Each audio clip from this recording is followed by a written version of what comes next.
Hello, everybody. It's Max with Crypto Talk now. Hopefully, you all have enjoyed your Christmas weekend.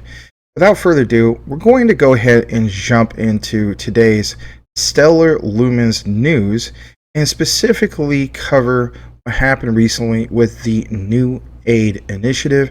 And on top of that, we happen to have a brief interview with Danelle Dixon from Stellar, and she happens to be interviewing on her particular podcast with the likes of Anthony Scaramucci. So without further ado, let's go ahead and jump right into that right now. And if anything, let's start off with this. I'm going to go ahead and full screen this. This comes straight from A&B Crypto, and it addresses just that. The New Aid Initiative. Why Stellar chose USDC to power just that, the New Aid Initiative.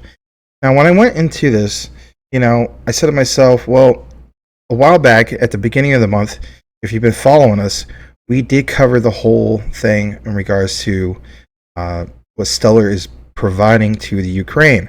And if anything, it's really, really significant because, it's a big win not only for the people of Ukraine, but it's a big win for crypto. I mean, it's great news for crypto. You want to see these types of things.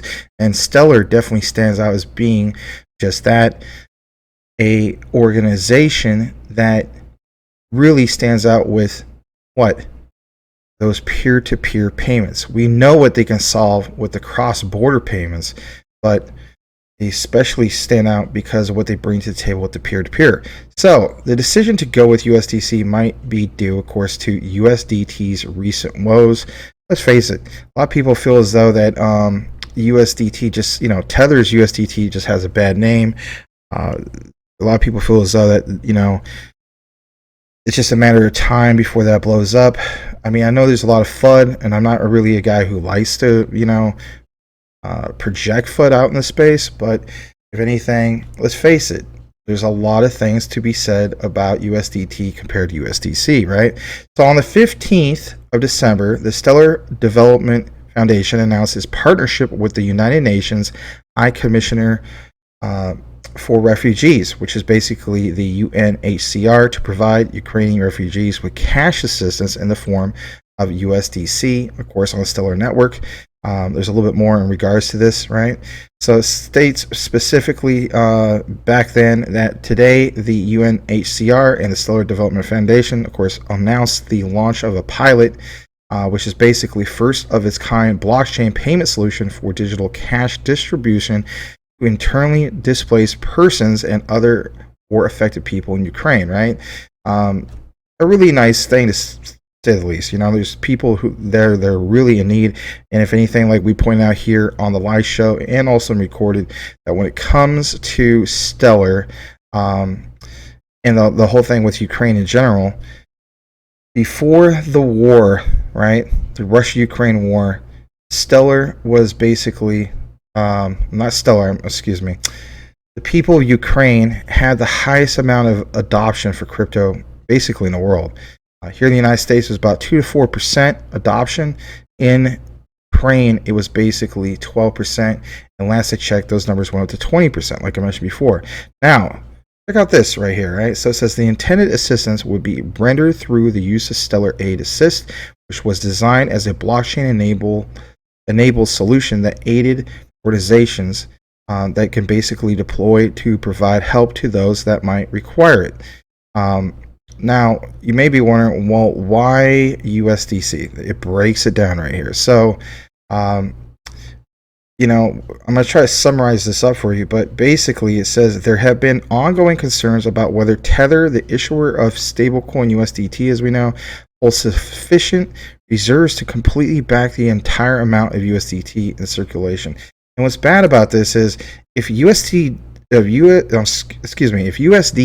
Tether doesn't hold that is going to be absolute doom and gloom for crypto, because let's face it, USDT consistently on a daily average has the highest amount of volume, right?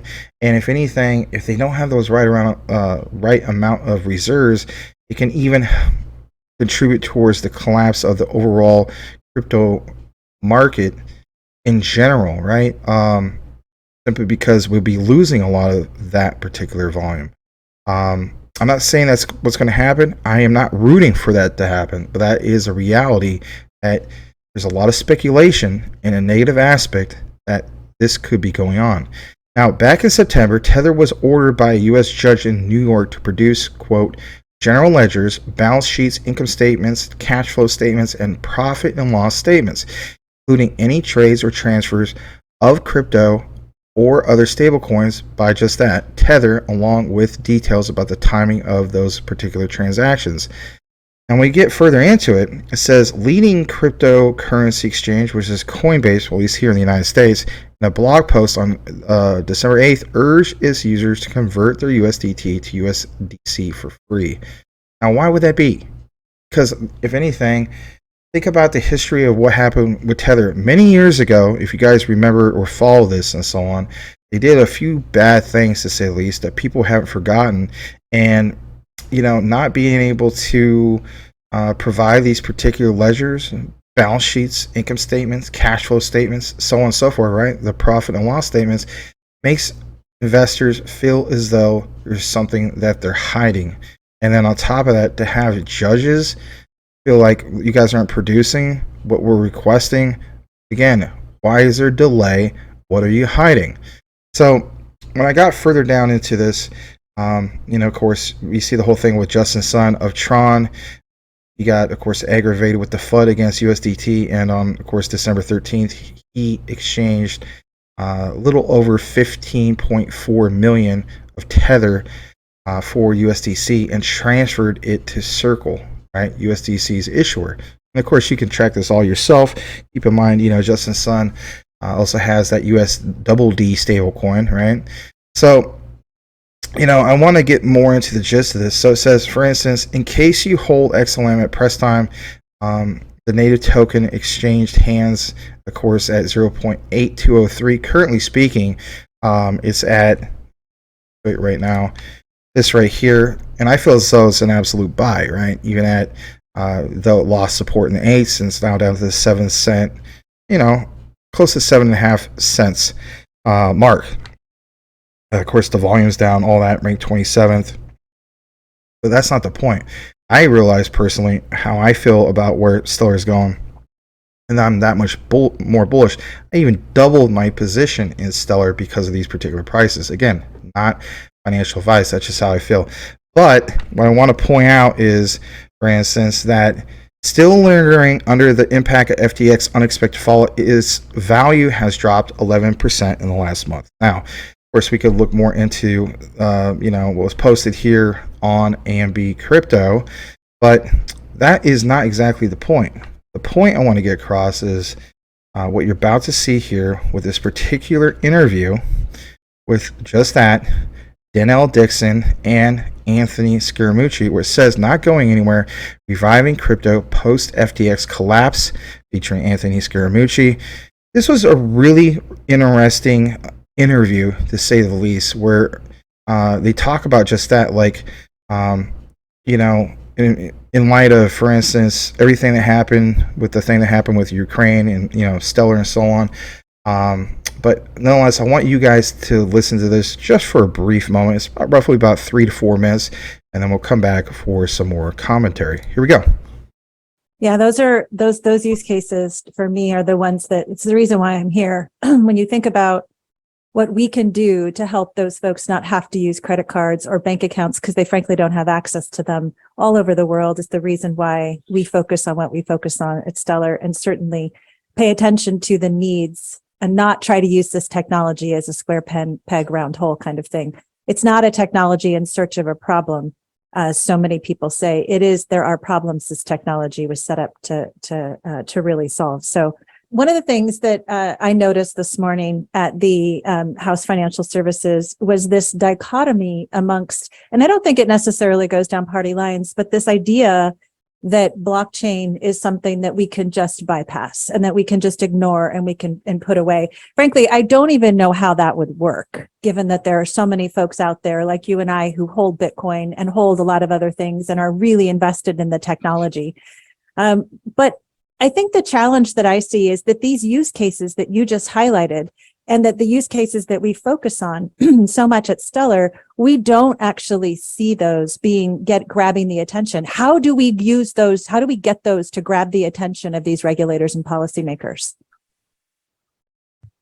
So, it's a really good question, because the old guard is sedimentary, and the system, if it ain't broken, don't fix it. But then you say, well, the system's been broken. You had 5 or 6 banking crises over the last 100 years. And so, but that's it. It's the old guard. You were mentioning the testimony, there were House of Representative members, I won't name them, but they were railing on crypto. It's a pet rock. It's a Ponzi scheme. It's a this, it's a that. One of them tried to call it a new name. I can't remember what it was, something with Doe, but yes. Doji, I think he was calling it Doji coin or something like that. Yeah. So, listen, here's the thing, like, I started as a skeptic. I'm closing in on my 6th decade. I'm going to be 59 in January. So I am a traditional finance person. I'm not I'm not a Luddite, but I'm not Mr. New Technology early adopter. Okay, I'm not. But where this caught me was, wait a minute, we've had middlemen and women in our commerce since the beginning of time. We've had money changers, we've had the banking system, we've had lenders, we've had all different types of people. We don't trust each other, which is why we go to a third party for our currency, right? And then we say, okay, well, the government's going to give us our currency because we don't trust each other. We're not in the basement with a crayon making our own currency. So I guess where I'm going is, if you told me that we could decentralize this, that we had the technology to create a ledger, a fully transparent, distributed ledger that we could all use together, and that we didn't have to rely on the government, a third party, or a system other than a decentralized system, that is unbelievably powerful. That is economically innovative. That's economically transformative in all categories. It'll help the drug industry, the food industry, the restaurant industry, you pick the industry. We'll go from T+2 in my industry to T+0, and you'll have instant settlement on things. You see what I'm saying? But here's the thing I would say to you, and I would ask your viewers and listeners to think about it this way. The ones that are old enough will remember when we were logging onto the internet in 1998. It was a fat box computer. It was connected to a mouse. We had a dial-up modem under our desk. It was burring and whirring and humming, and then it connected to the phone line. And it took about 35 seconds for our AOL landing page to arrive. And it said, you've got mail, and you could answer your emails. You could buy a Pez gun from eBay. You could buy a book from Amazon. And now, if I beamed in 24 years later, from 2022, and I said, hey, Danelle, you see what you're doing right now? It's kind of clunky. It's fun, but it's kind of clunky. But in 24 short years, we're going to have Wi-Fi. We're going to have handheld computers known as smartphones. You're going to have 4K resolution streaming over a cellular tower, 4K resolution on your phone. There'll be 1 billion people plus downloading and streaming 4K video. There'll be trillions of dollars of transactions happening on this internet. And oh, by the way, it'll be a flat screen and a cordless mouse, and it'll be Never would have believed you. Yeah. And when I made that phone call to my parents from Europe, and it cost me $3 a minute for 15 minutes, if somebody said to me, well, someday you'll just log into the Roma Cafe and you'll be able to make a wireless call to your mom, and you could talk forever. Or, by the way, you can make a FaceTime call to her. This podcast over this network known as Zoom could never happen, but it's happening. Yeah. And no, so I'm right there with you. I cannot predict the future for you. But what I can do is I can observe the past, and I can look at the geometric or the exponential progression to where we are today. And so I just want you to imagine where the blockchain can be 5 or 10 years from today. For people Yeah, I played a little bit more extended right there. I realized that a little bit longer than 3 to 5 minutes. But if anything, I think both of them has some really good points, and Anthony Scaramucci really pounded it home with those particular comments, right? So here's another thing I want to show you guys, right? A lot of you guys, for instance, have seen this and so on, and I know it's another video, but this was, of course, a while back. This was basically about a year ago. Some people refer to it as like the stellar trailer, if you will. But it's really powerful because, think about this, for instance. You have a particular person, let's say, a missionary lady in the middle of the Congo. Back in, for instance, what is it? I don't know. I want to say the 80s, the 90s, and so on. Technically speaking, somebody would have to send, a Western Union payment, and that would take about 2 weeks for that particular person in the Congo to receive that. The likes of Stellar Lumens with the peer-to-peer payments, blazing fast, they get it within like maybe 30 seconds to a minute at the very most on finalization. Even that would be technically long. And that particular fee is just, fractions compared to if you send it Western Union, right? So like, for instance, you send somebody $2,000 via Western Union. I could be a little bit off here, but I remember the days, for instance, hearing a family member saying, geez, if I want to send 2,000, I basically got to send 20. I got to put 2,500 into that. That's ridiculous, right? So for one, they're not getting the money that they need on time. They have to wait for it that long. And if anything, it's just not as fast and efficient. And let's face it, it's just not as secure.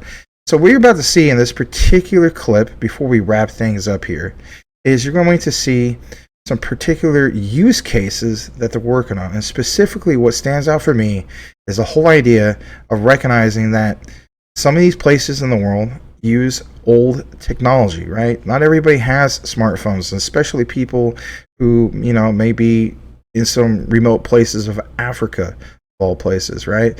So Stellar basically has been working on some of these particular technologies for a while now to enable just that, people that don't necessarily have smartphones, by utilizing old technology with their current technology to make this all happen. I'm going to go ahead and maximize the frame again, and let's come back here in just a couple minutes. So here we go. The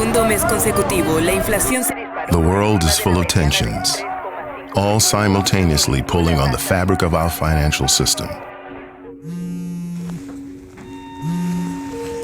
Hola, Ma. ¿Todo bien? ¿Qué pasa? Mira, estoy acá afuera del banco, del cajero electrónico. Ah, pero está cerrado. ¡Qué porquería! ¡Qué porquería! ¿Pero qué están haciendo? Déjenme pasar, que necesito sacar dinero. L'avertissement intervient après que plusieurs rapports ont fait surface sur des voyageurs qui se font voler de force leur argent à des barrages. That is exactly where we see change peering through. Change that is powered by those who have the skills to create it. Change that includes the unincluded. A change that enables all the financial world has to offer to anyone, anywhere. Driven by technology that helps people to truly own what is theirs. De l'argent pour mon téléphone, s'il te plaît. Combien? Le tout. We are the bridge builders, connecting those who seek opportunities to those who dare to Les create them. réfugiés n'ont pas de smartphone, on est d'accord. Ah, on les implémente plutôt sur ces téléphones. Vous en pensez quoi? Our calling is to create tools for doing good by doing well, Ma, no te preocupes. Yo te mando plata. and doing well by doing good. Ah, gracias, hija. Mais sont entrés dans le camp avec l'intention de délivrer, d'intimider et de voler de l'argent, en prenant les dernières épargnes de ceux qu'ils ont plus besoin. And bridge technical and physical borders with technology for real-world problems. Look, see the opportunities. We just need a way to bridge the obstacles, to create a more just world by acknowledging that everyone is valuable and empower local solutions to solve local problems.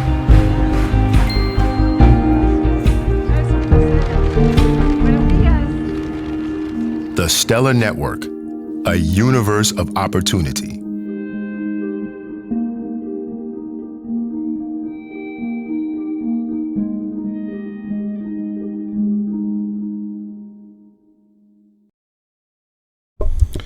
All right, so was really glad to, of course, share this with you, especially if you haven't seen this before.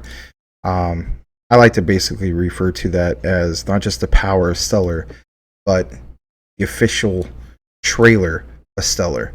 Now, we, of course, are at the last part of this particular deep dive of what has happened recently in regards to Stellar Lumens.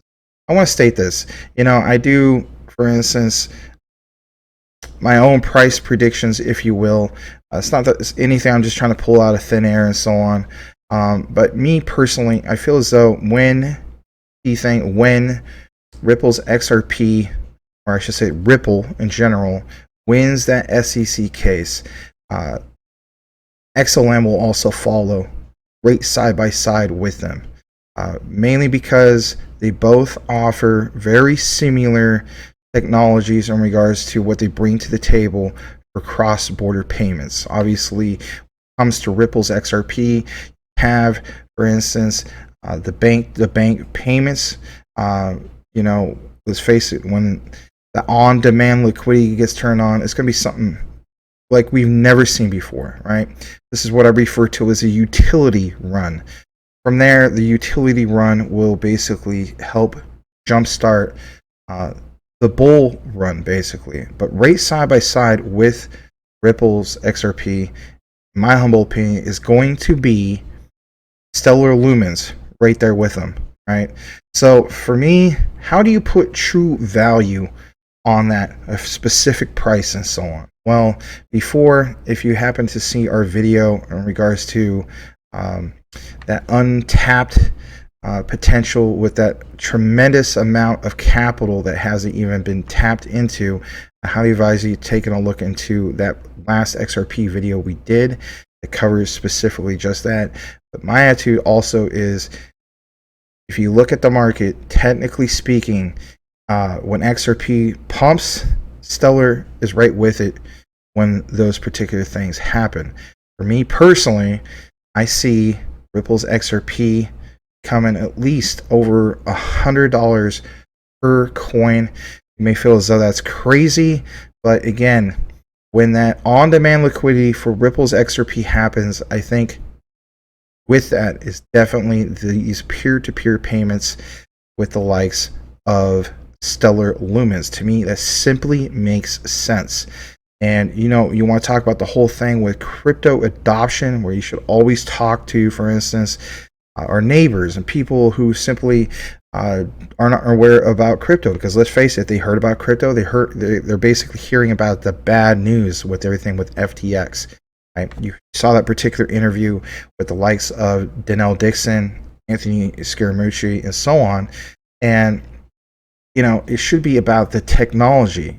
While you're hearing everybody, flooding crypto because of all the bad news with FTX and so on, and also the people who are even into crypto investing and so on, you see the comments, you hear people basically mention, this is going to go to zero, that's going to go to zero, all of it's going to go to zero, right? But the reality is the technology, right? What we should focus on.